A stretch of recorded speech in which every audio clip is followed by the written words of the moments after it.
Some of you may have seen the film Good Will Hunting. The main character of the story is a young man who lives in Boston, and he's brilliant, an absolute genius. He seems to be able to remember in an instant every word he has ever read. He can solve complex mathematical problems on his own without ever being taught. But he's a very troubled young man. He comes from an abusive home. He can't hold down a serious job. His life is a mess. He spends most of his time getting drunk with his friends and getting in fights. He starts to be mentored by an older man, somebody else who came from the same impoverished area of South Boston, someone who had a similar background, but who had overcome some of the same sorts of cultural obstacles as young Will. The two begin to have conversations and develop a close bond. Now, the older man is very sad. He's very sad because his wife has died. He's very lonely, and he misses her. And the two of them are having a conversation, and while normally it's the older mentor probing the younger man with searching questions, in this instance it was the younger probing his mentor.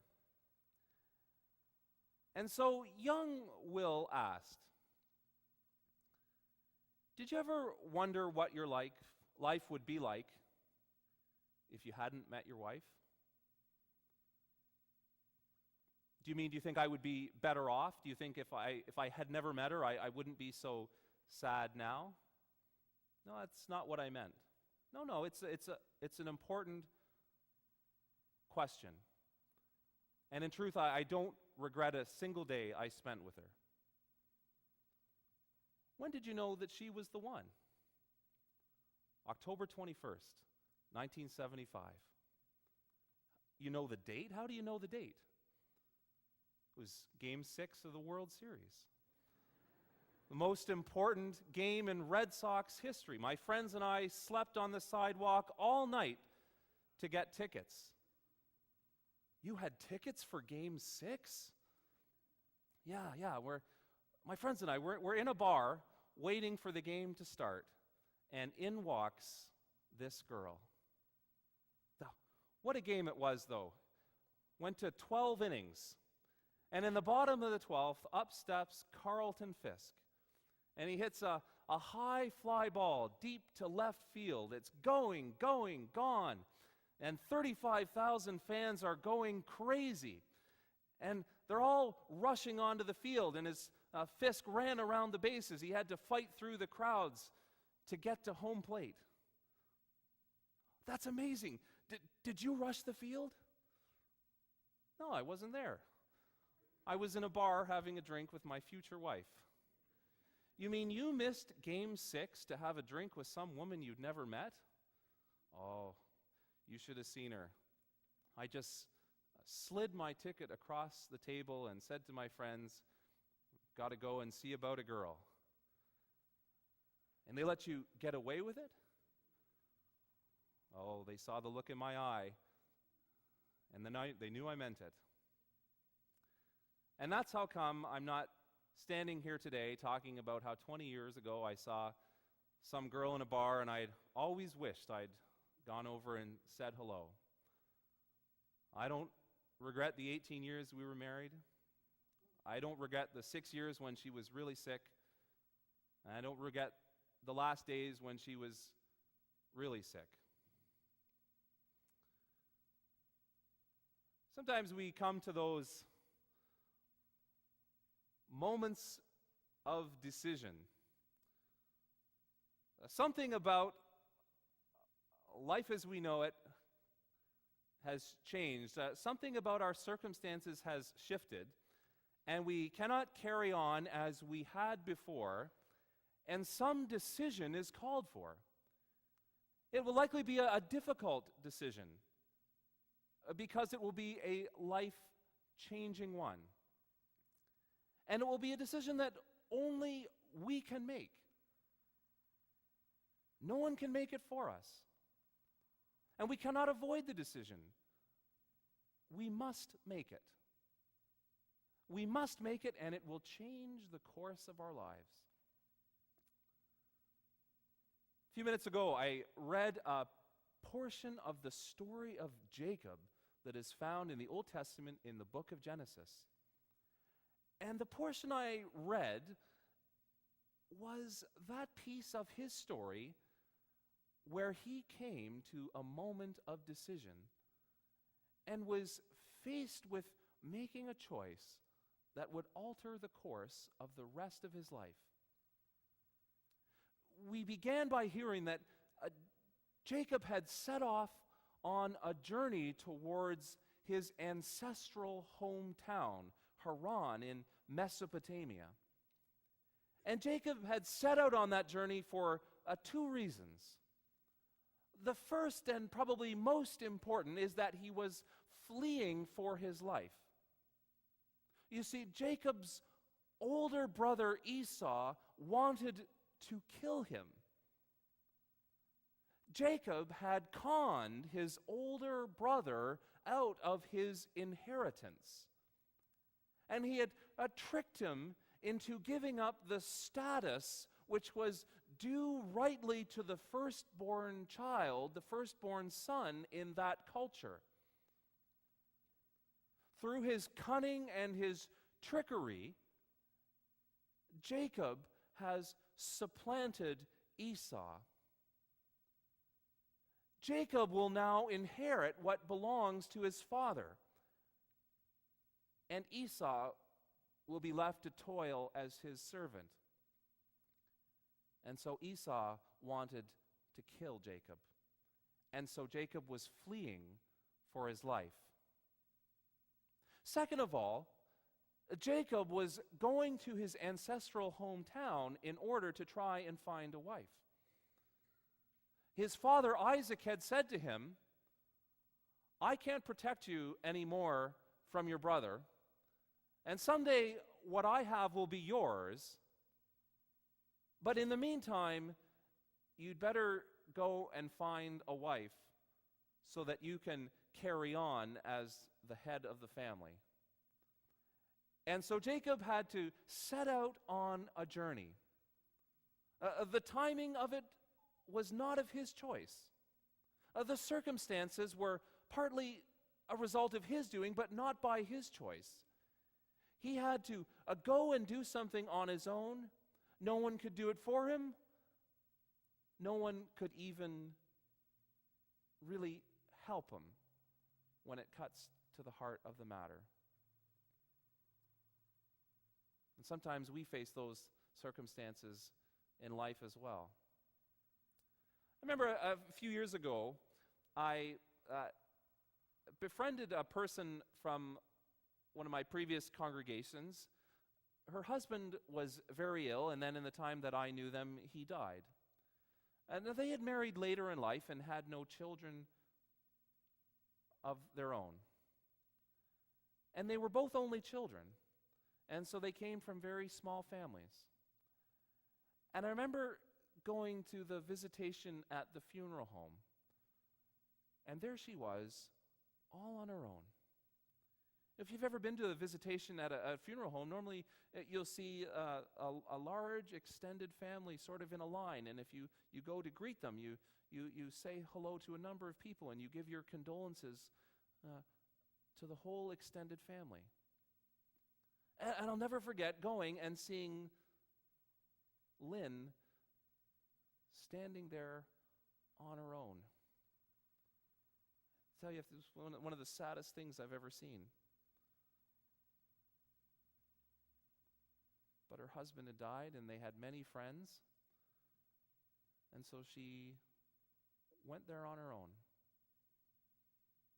know what else could go for her. No one else could really be there with her. It was just something she had to do on her own. And sometimes we come to some point where there's something we have to do on our own. Other people may encourage us or support us, but no one can do it for us. So Jacob had set out on his journey, and he came to some place in the middle of nowhere, and it was sunset, and so he sort of laid down. And the tradition tells us that there was a rock on which Jacob placed his head. I tend to think that it was rather a larger rock, and he sort of leaned up against it. I can't imagine going to sleep laying flat on the ground with a little rock under you for a pillow. And he fell asleep, and he dreamed his famous dream. Now, the tradition tells us that there was a ladder extending from earth to heaven. But more likely, we're to understand that it was a ramp. For you see, in that time and in that place, the Mesopotamian culture had places of worship known as a ziggurat, which is kind of like a pyramid. It was a ramp going up from the ground, and the top of the ziggurat was considered to be the place where earth and heaven met. And so the plot doesn't hinge on the detail, but we might imagine that Jacob dreamt of one of these places of worship on which angels were coming down and going up. And then we find that God came right next to Jacob and spoke to him.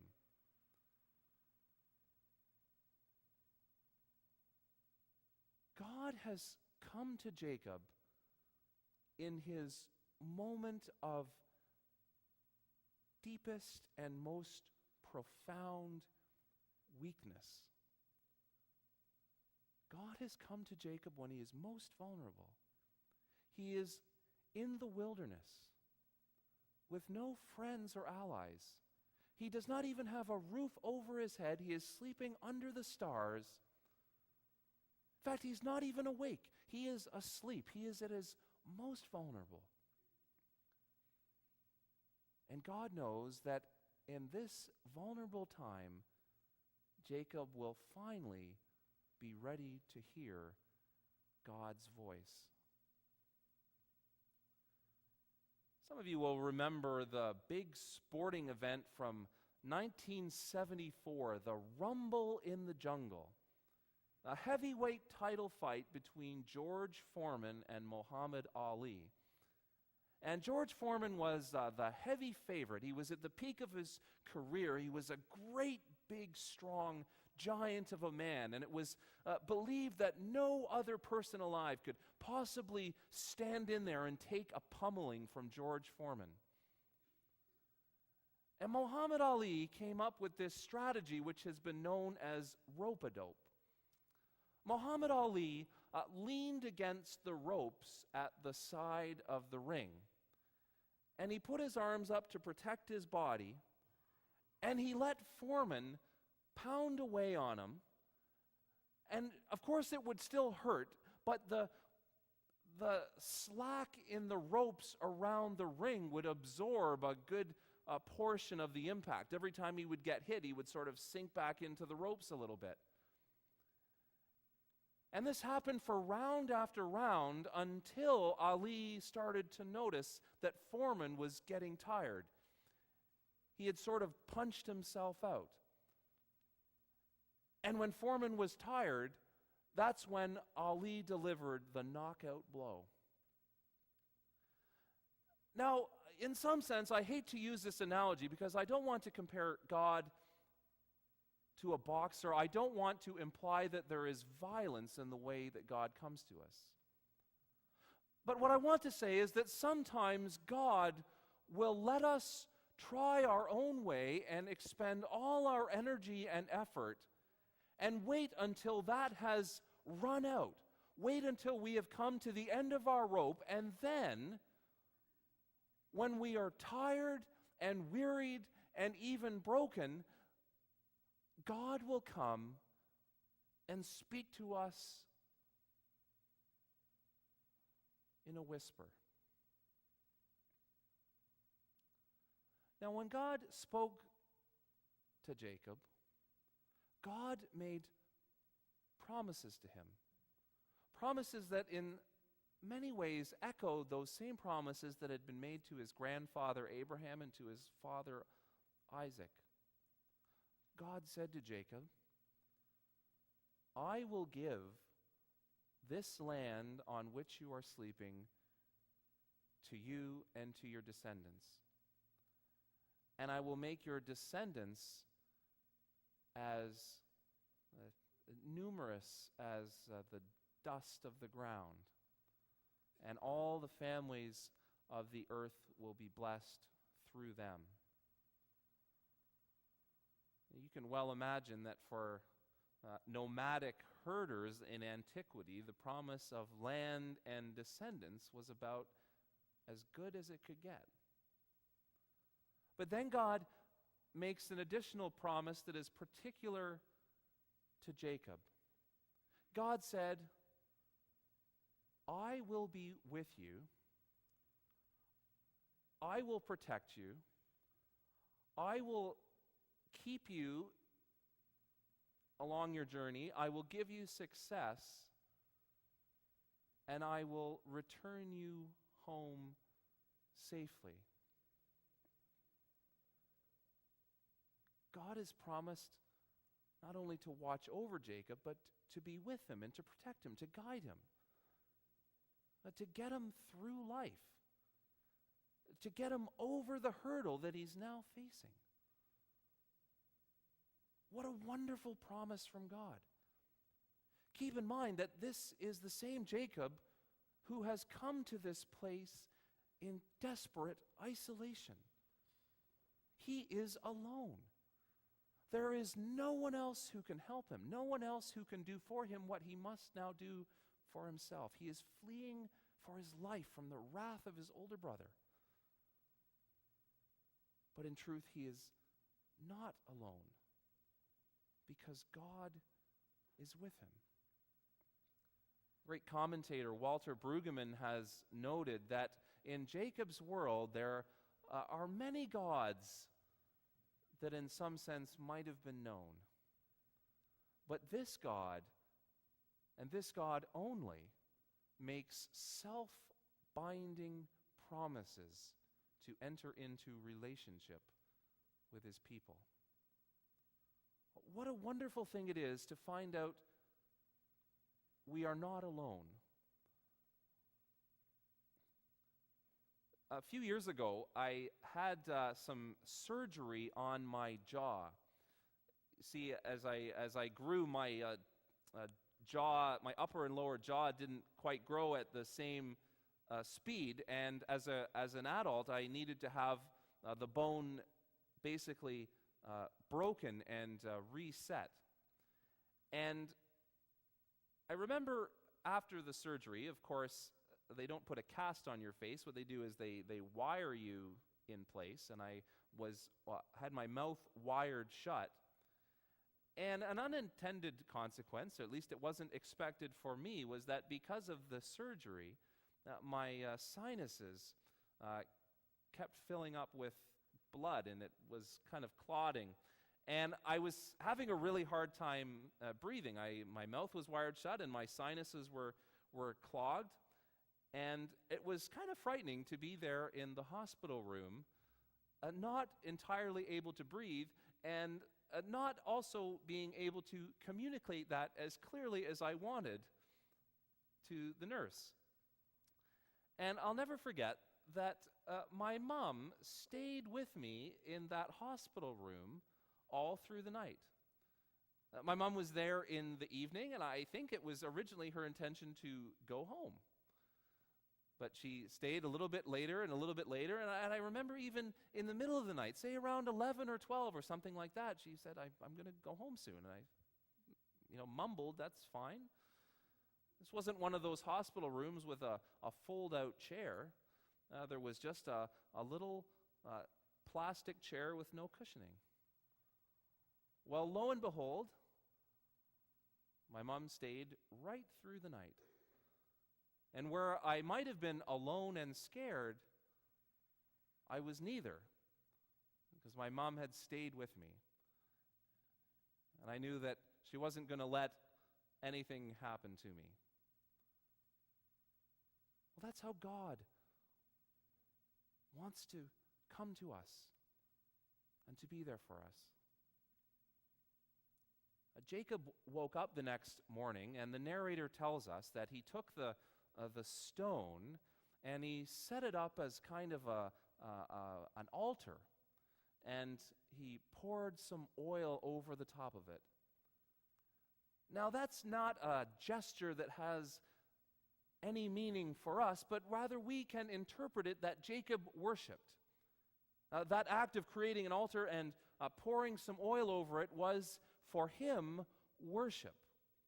And we take from that Jacob's first conscious response to the communication and the presence of God was worship. There are many ways that we can respond to God, many different things God calls us to do. The first and the most important is worship. The maker of the universe cares about each one of us. God is worthy to be praised. Some time ago, I read the autobiography of Conrad Black. You know who Conrad Black is. Everyone in Canada seems to have an opinion, pro or con, about Conrad Black. And I should say that I read his autobiography, but I think he has rather a large ego, and he may have written 2 or 3 more since then. And in one of the passages that I remember, he talked about his religious belief. He had been raised as an atheist. And through childhood and young adulthood, he never considered the possibility that there might be a God. But he was a voracious reader, and I'm sure he is a voracious reader. And he began to read books on the subjects of religion and theology. And he began to realize that the books he was reading that advocated atheism didn't make a lot of sense. And so he started reading religious and Christian writers. And he began to realize that for him, what they were saying made much more sense. And this is how he explained the logic of his reasoning. He said, I began to realize that there is probably a God. And if there is a God, which I'm pretty sure there is, then I should communicate with this God. And this God probably was speaking through Jesus, at least as much, if not more, than anyone else. And so the way for me to enter into relationship with the Maker is to worship. And he doesn't use this language, but we could paraphrase to go to church. There are many things, friends, we can do to respond to God's presence and communication. We can serve others. We can be a friend. We can be in fellowship with one another. Perhaps the most important is to worship. Now, after Jacob worshipped, he made a vow, and he said, If God will be with me, if God will protect me in my journey, if God will give me success and return me safely home, then this God, the God of Abraham and Isaac, will be my God. A striking act of faith, but one which is also striking in its condition, that it is conditional. If God will do what has been said to me, then this God will be my God. See, Jacob is still the con man, still working the angles. His faith and trust are conditional. But even though he is a deeply flawed person, and even though his own promise of faith is conditional, God's promise remains unconditional. I find it a great comfort that God could be bound by promises to such a flawed person whose own faith is so conditional on things going a certain way. I often find in my own life that when I feel called by God to do something, I make an almost unspoken bargain with God. Okay, I'll go this far, God, but if something doesn't happen or things fall apart, deal's off.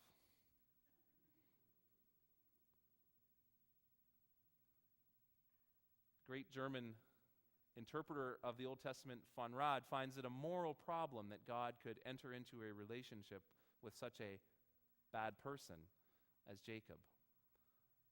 I find it a comfort.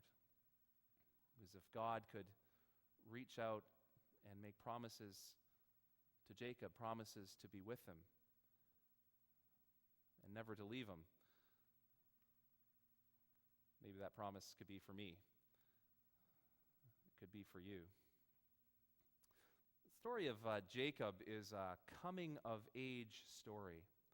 You know, I don't remember much from my university English literature class, but I do remember learning this term called Bildungsroman, which is a coming-of-age novel. It tells the story of someone learning about the world and learning about themselves and trying to find their own way in the world.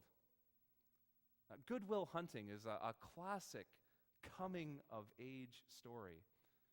The film concludes with young Will following the example of his mentor and dropping everything, leaving his friends and his life behind to go and see about his girl.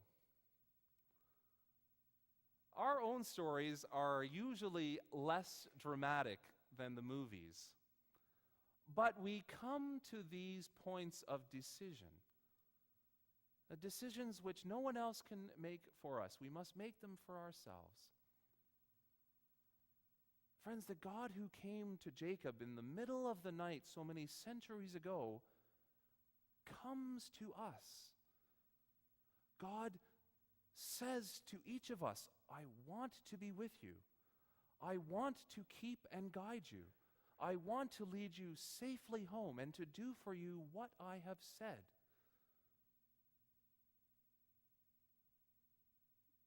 What will we decide? Will we take this step in faith and trust? Will we follow one step at a time along the path that God has set for us? So often I hear people making excuses for themselves. It couldn't be me. I'm not a good enough person. I'm not that kind of person. Those excuses are baloney. God comes to you with that same communication. What will you do? I hope and pray that you will worship and that you will follow. Amen.